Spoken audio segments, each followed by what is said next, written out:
Hi, good evening. My name is Matthew Fogelman. I am a lawyer in Newton, Massachusetts. I specialize in employment law. I have my own firm there in Newton that I've had for 10 years. We're going to be talking about a lot of employment issues that doctors are facing today in the workplace, especially with what's going on with coronavirus. First of all, I just want to say thank you so much to all of the doctors out there on the front lines, putting your own health in jeopardy and stepping up to deliver healthcare in this really turbulent, unprecedented time. So thank you so much for everything that you're doing. Second of all, I just wanted to emphasize this is not to be construed as legal advice. There's no attorney-client privilege that's formed with anyone. This is just general knowledge and general information. If you have a specific question that pertains to you or a colleague, you can feel free to contact me afterwards, or another employment attorney obviously is fine too. We're going to take some questions that have already been submitted in advance of this, and then if people have additional questions, there may be a way to submit those as well.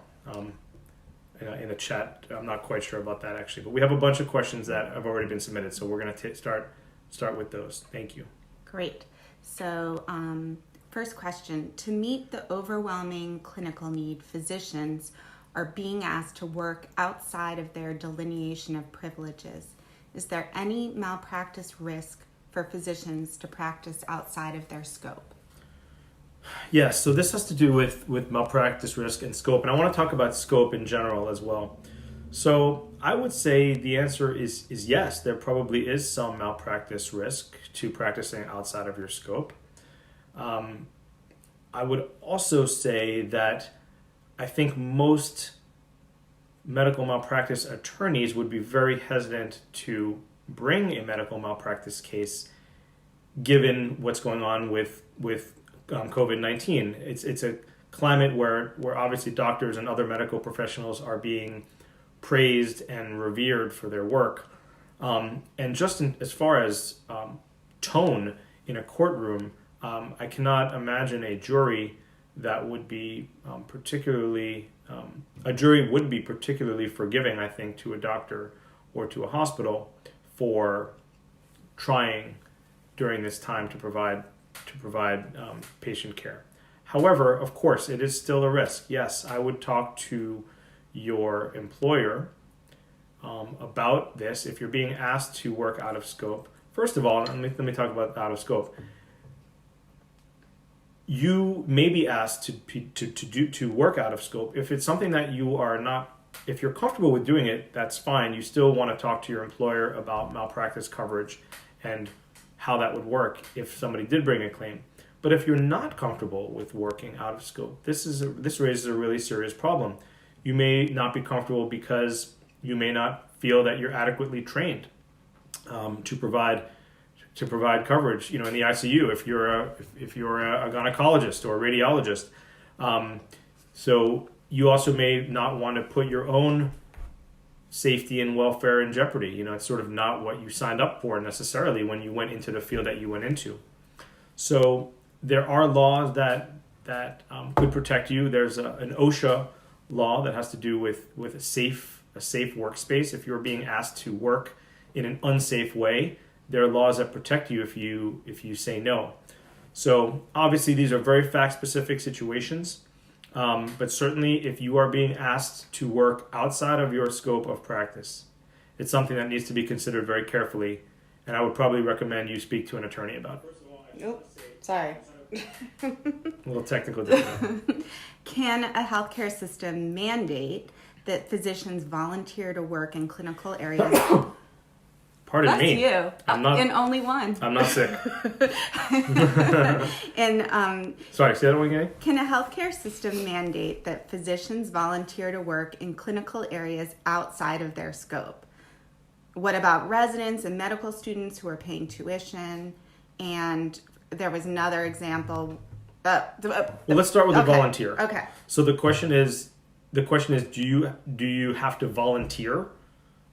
As opposed to getting paid? It says, can a healthcare system mandate that physicians volunteer?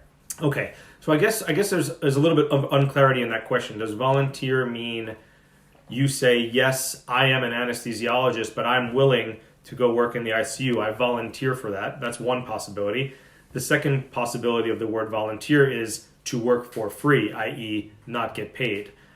Let's take the first use. If you want to volunteer for something to offer your services in that area, but still get paid, there's nothing that prohibits you from doing that. Obviously, that's up to you.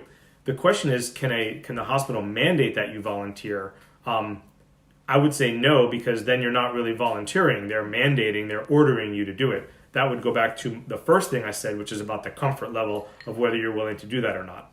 If we take the second definition of volunteer, meaning to work for free, like you would volunteer working for a charity or something, no, you should not be volunteering for this work. You should be compensated for your work. And that can be a separate topic of whether it's compensation by the hour, by shift. Is it based on RVUs, which I know a lot of doctors work under, an RVU type of formula.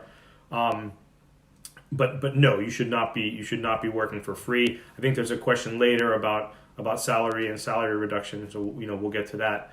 And what was the question about residents and medical students? What about residents and medical students who are paying tuition and being told that they need to volunteer in high risk situation? So I know each of those is different. So why don't we just talk about medical students for a minute? Sure. So with medical students, I guess it depends on what rotation they're in. I would say that the hospital probably has the right to ask them to move from area A to area B, but same as what we talked about in the beginning, there's that comfort level. A medical student obviously cannot, there's a lot that they can't do.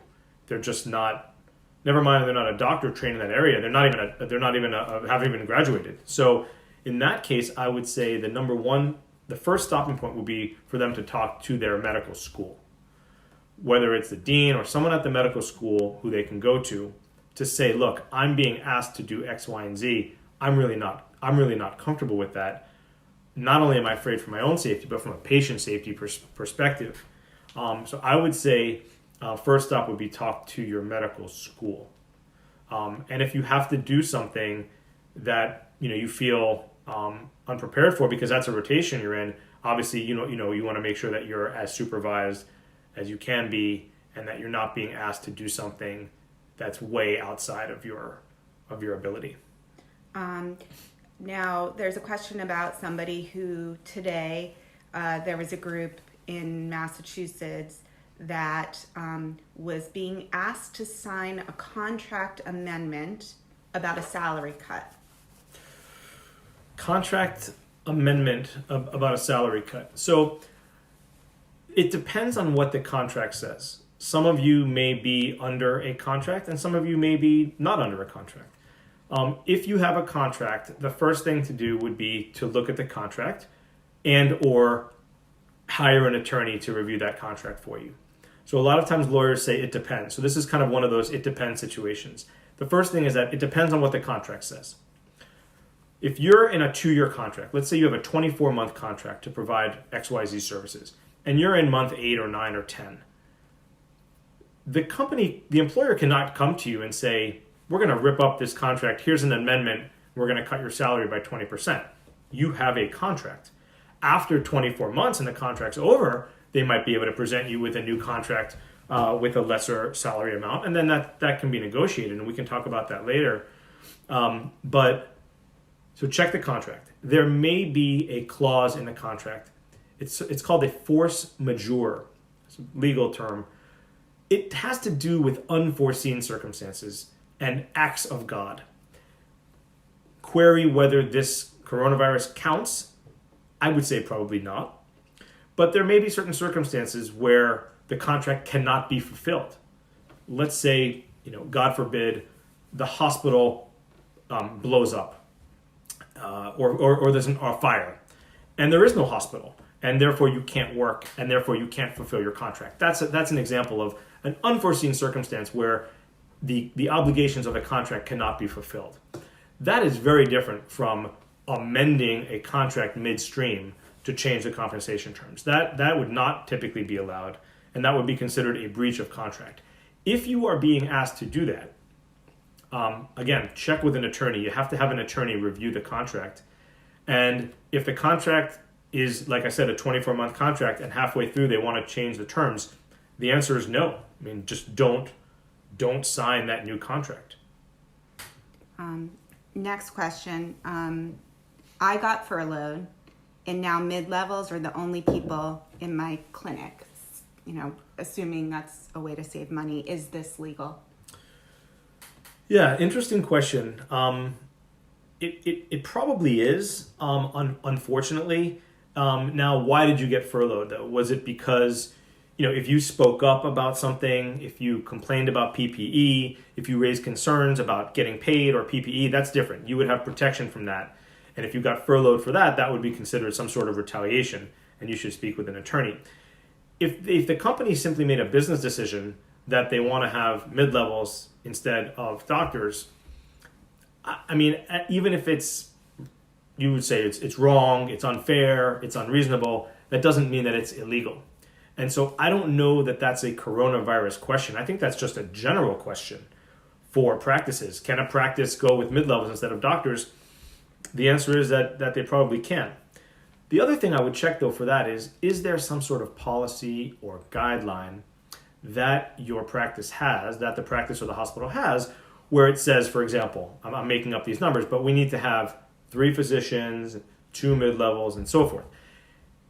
If there is such a document, then arguably the company would have to adhere, to the provisions of that document. It's possible. I wonder if the reason this was specifically asked is because, for example, in New York, part of the emergency legislation passed was to give mid-levels the ability to practice without supervision. So if they're just doing this temporarily during the, supposedly for this coronavirus pandemic, but they're not using their doctor force, could you have a claim against your employer to say that they did that for the wrong reasons or something like that? Possibly. I mean, I guess it depends on what really their reasons are. Are they just trying to save money? I mean, is that basically the reason? I guess it kind of depends on what their rationale is. Okay. Okay. Next question. Some physicians have had salaries slashed while currently working more hours. As well, bonuses from the pre-COVID-19 collections are being withheld. Is this legal, and what should physicians do? Sure. So again, back to the salary thing that we talked about before, it depends on whether there's a contract or not. If there is a contract, again, adhere to the terms of the contract, have that contract reviewed by an attorney. If there's not a contract, and you're simply what's called an at-will employee and there's no contract at all, then yes, I mean, arguably they can reduce your salary. Companies can give raises and company can give pay cuts. Now, should they be doing that? No. Do you need to agree to it? No, but just understand that they might, they could terminate you if you don't agree to it. Now, would they do that? I think that would be sort of foolish during this time. It seems like obviously doctors are in high demand right now. So why a hospital or a practice would want to fire a doctor right now is quite dubious, and I'm assuming they would not want to do that. Interesting question. You talked about bonuses. I spoke with someone about this yesterday. Again, depends on the document. There's going to be some documentation that talks about, again, I'm probably referring to RVUs, how many patients have you seen, how many shifts have you worked, etc. have you worked. However, keep in mind one thing. Just because they call it a bonus, it might not actually legally be a bonus. There is a difference legally between a bonus and a commission. A bonus is typically discretionary. People hear about the end of the year bonus, the holiday bonus. Company doesn't have to give that. If they have a good year, if you did well, you'll get an end of the year bonus, but they don't have to give it. It's discretionary. A commission is not discretionary. A commission is based upon a formula. If you're a salesman and you sell 10 golf balls, you get $1. That's a formula. What I've heard from a lot of doctors is that that's kind of the system that they're operating on. It's really a commission. And if it is a true commission, if it's not discretionary, right? You see X number of patients, you hit X number of RVUs, you get X number of money. It's a formula. That is not discretionary. And if that is the case, those are considered wages. That is like salary. And those, I would argue, cannot be legally withheld. Those are earned, they belong to you. And I would be very interested in looking at any cases where those monies are being withheld. And keep in mind one other thing. Just because they call it a bonus does not mean that it legally is a bonus. There's a legal way for it to be a bonus, which I talked about, and a legal way for it to be a commission. It's the same thing with independent contractors, and we'll talk about that later. You might have a document that says so-and-so is an independent contractor. They might not be an independent contractor legally. So it has to be legally analyzed to determine whether something is actually a bonus, even if it is called a bonus in the documentation. Okay, next question. Let's do it. Can doctors sue their employers for breach of contract or for just being incredibly selfish when cutting their salaries during this pandemic? Again, let's go back to the contract question. Is there a contract? Again, if there is a contract and the hospital is breaching the contract by not paying you in accordance with the contract, but instead paying you something else, then they have breached the contract, and then yes, you can sue them for breach of contract. The part about being selfish, I mean, that's not illegal, right? Something can be selfish, it can be unfair, unethical, irresponsible, unreasonable. It doesn't make it illegal. So yes, you can sue for breach of contract if there's a contract that has been breached. And then if you do something, by the way, to breach a contract, once the contract has been breached, you're not in breach. So in other words, if you do something that might otherwise be a breach of contract, if the other party has already breached the contract has been breached, and therefore your actions cannot be really considered a breach of contract because there's already been a breach. Hopefully that makes sense. It makes sense. Great. Can I refuse to give care to a patient if there is no PPE available or if my self-supplied PPE is not allowed? Sure. So PPE, obviously a very hot issue right now, very concerning on a number of levels. If there's not PPE available, I would refer again back to those OSHA guidelines that we talked about before of not being forced to work in an unsafe environment. You do have job protection from that. So that raises a lot of questions when it comes to PPE, obviously. With respect to bring your own PPE, which I think is becoming more common, and JCO yesterday or today came out with a statement, I guess is the best way to put it, about that bring your own PPE is going to be considered acceptable. Yes, I think you would be in good standing to have some sort of claim if you wanted to bring your own PPE and the hospital did not let you. So what do you do in that situation? So I want to bring my mask. Mm-hmm. My administrator is telling me, no, you can't wear that. Why are they saying that? It's not fair to the other doctors that don't have access to that mask. Okay. So take it off. Or it might be, it'll make patients scared. Those are the two reasons that they'll say. So in the first reason you said, well, it's not fair because the other doctors we don't have enough.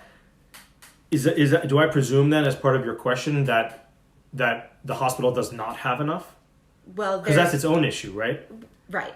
But so, let's say that no one has run out of PPE yet, but all these hospitals are trying to conserve their PPE.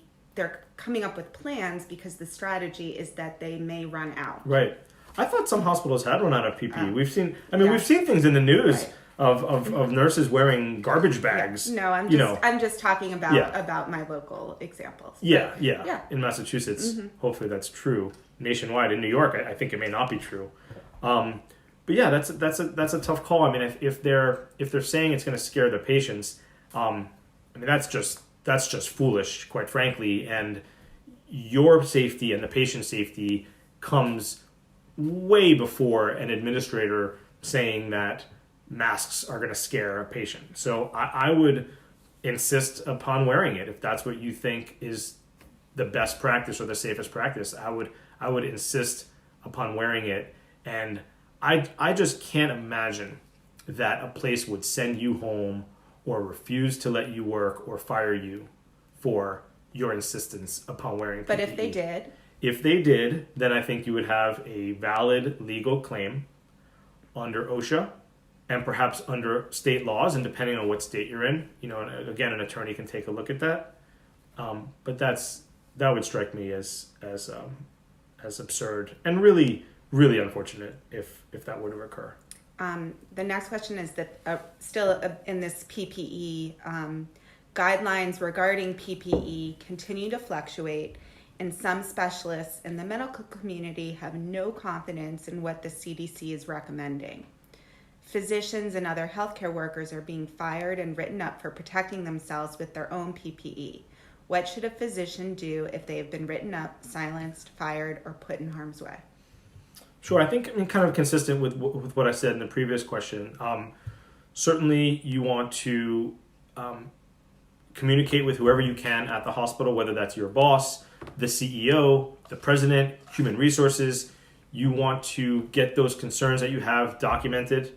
You probably want to send something in writing and or consult with an employment attorney, have them send something in writing on your behalf. Again, if you're terminated, if you're suspended, if you're written up, I believe that would be unlawful. And I think that you would have valid legal claims to bring against an employer when it comes to workplace safety, patient safety, and your own safety. And especially if you're being punished for speaking up, I think there may be a separate question that deals with speaking up or fear of being silenced. But this is not the time to be afraid to speak up. Yeah, this is that next question. Can my hospital employer take punitive action against me for discussing PPE adequacy with staff? I would say absolutely not. I mean, staff, you have the obligation to help take care of your staff. Taking an employer taking action against you because you were discussing PPE with staff, I mean, again, that would be terrible if they did that, and I think that would be actionable. You do have job protection for these types of issues. There's also been some talk about what happens if a media member contacts me. Can my employer order me not to talk to the media? I think that's a little bit trickier because companies can have policies about talking to the media, so I would tread more carefully there. You might want to consider, if you feel like you need to do that, you might want to consider doing it anonymously, and obviously talk to the journalist about that. What is the feasibility of filing a class action against hospitals for their failure to provide adequate PPE or for profiting the use of self-supplied PPE? Is emergency injunctive? Well, let's do the class action one first, because I think those are two separate questions. Yeah. A class action is just a regular lawsuit. It is a certain type of lawsuit where a lot of people who've been harmed by the same conduct bring one case as opposed to 30, 40, 50, 100, separate cases. But yes, I think in theory that could be feasible. Now you'd have to have a lot of people who are harmed, and hopefully we're not having doctors be harmed by this. But let's just say for sake of the question that you had 50 doctors that got really sick, all because of a lack of proper PPE. Then yeah, that would be a viable case as a class action, as a group, because the group of people were affected and injured in the same or similar way by the same conduct. And I'm assuming that conduct is failure to provide proper PPE. Well, it's already been written up in New York press, a few examples. And it's already happened, right? Yeah. Right. Now, the second part of the question was about emergency. I haven't asked it yet. Okay, is emergency injunctive relief a possible remedy in either of these circumstances? Related to PPE. Right. Good question. I haven't heard of anybody doing that. That would be essentially rushing into court. By the way, a lot of courts are closed, but they're still open for emergencies. That would be rushing into court on an emergency basis to get some sort of injunction in place that would, I guess, force the companies to give you the PPE. Query whether they have the PPE and are not giving it to you, or do they not have it, right? If they have it, then of course they should give it to you or let you bring your own. If they don't have it, that's a huge problem. I don't know what an injunction would do. An injunction forcing them to provide something that they don't have, is kind of that chicken and egg thing. But the idea of going to court to seek some sort of injunction, I like it. I think it just depends on the facts and circumstances on what is going on in that practice with regard to the PPE. Can we legally break a contract at this point without reprimand? So this is the person who wrote this in had an example. So the administrator is making decisions without informing us, closing down their practice, and this physician is on productivity, which is not being guaranteed, and my income's not guaranteed during this process. Right. So they're on productivity, but they're an ophthalmologist or whatever, and their clinic is closed for the time being because of patient safety issues and whatnot. Well, because the administrator has made this decision, and presumably this is not a state where this has been required by the government. I see. So the administrator is just making a call to say we're not going to have this type of visits for the time being, but they're not on order to make that call. They're just making that call, right? Right. I think that may fall under the line that we talked about before, or the category of it's unfair and it's unreasonable, but it may not be illegal. I would ask, does a hospital have some sort of policy, manual, guidebook, handbook? Are there policies that talk about this? When can an administrator shut down a practice or a clinic? What are the circumstances in which they're allowed to do that? If there's a document that talks about that, then we need to look at that document. If there's not a document that talks about that and they simply have this wide berth of discretion, then arguably, they are exercising that discretion. And if you're a doctor who's on productivity and there are no patients, then, there is a good chance that you may, go without that income for a period of time. I think that is possible. Yeah. Unfortunately.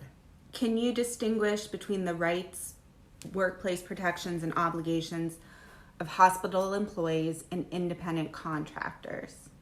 And does the COVID pandemic automatically change any of these rights and obligations? Sure. So first of all, what I would say is and I alluded to this before, just because you are called an independent contractor, or even if you think you're an independent contractor, you may not be. So I would have an attorney analyze that. I'm not going to go through the whole test now, but there's a legal analysis to determine whether someone is or is not an employee, in which case you get a W-2, or an independent contractor, in which case you get a 1099 and taxes are not withheld. So let's analyze that first. Now, assume for purposes of the question that you are an independent contractor. I would say, yeah, there are some differences. Employees, for example, there are certain rights that an employee has that an independent contractor might not have. Discrimination laws still apply, sexual harassment, retaliation. So just even if you're an independent contractor, you still have employment rights. You still need to get paid, for example. There are certain things that you're covered for both. But there are certain things, particularly when it comes to benefits, vacation time, sick time, things like that, where employees have that independent contractors don't have. And I don't think that would be affected by COVID-19. I think that's just being an employee versus being an independent contractor. But my threshold question would be, are you really an independent contractor, or are you being what's called misclassified? And you really should be an employee, and you are being deprived of the benefits of employment due to the misclassification. That is a possibility. And this is the last question. In the event that I die of a COVID-19 infection acquired on the job, does my hospital employer have any obligations to my family? Would my family be entitled to some sort of compensation? So in that awful circumstance, I'll say that it depends. If you got sick and died just as part of the normal job, in other words, you were taking care of patients, you were working within your scope of practice, you had PPE, etc., and something just happened, and you got, you contracted the virus and you passed away. In that circumstance, probably not, because there would be a tough argument to say that your boss, your hospital, your practice did something wrong. There are hazards of the job, right? Similar maybe to a police officer who is killed in the line of duty, or a firefighter. There may be a couple of other things though. There may be a fund. There may be a fund that's available that you should talk about with, that you could look into with your employer. But let me talk about something else. If they did something wrong, so for example, lack of PPE, working outside the scope, both, things of that nature, then I would say yes, because now you have a potential claim against the employer. And when I say you, even if you passed away, that would pass on to your estate, to your family. So it's tricky, but I would say that it comes down to, it depends on what led to your getting sick. Was it just a hazard that comes with the job, or was it due to some negligence, to some failure by your company that increased the chances and the risk that you would get sick and potentially die? Thank you very much. Yeah. Any other questions? I don't think so. Do you want to check that, or is that not a way to do that? If anybody else has posted any questions. It doesn't look like it right now. Okay. So is there anything else that you want to say, like final thoughts? Final thoughts. I mean, again, I kind of where I started, thank you so much for everyone who is on the front lines. And, I appreciate it. We appreciate it. The world appreciates it. Be safe. Take care. If you have any questions, you can contact me, Matthew Fogelman, Fogelman and Fogelman Law Firm in Newton, Massachusetts, or a colleague or a lawyer in your state. You can also contact me and I can put you in touch with a lawyer in your state. So be well, and I hope to see you again soon. Thanks.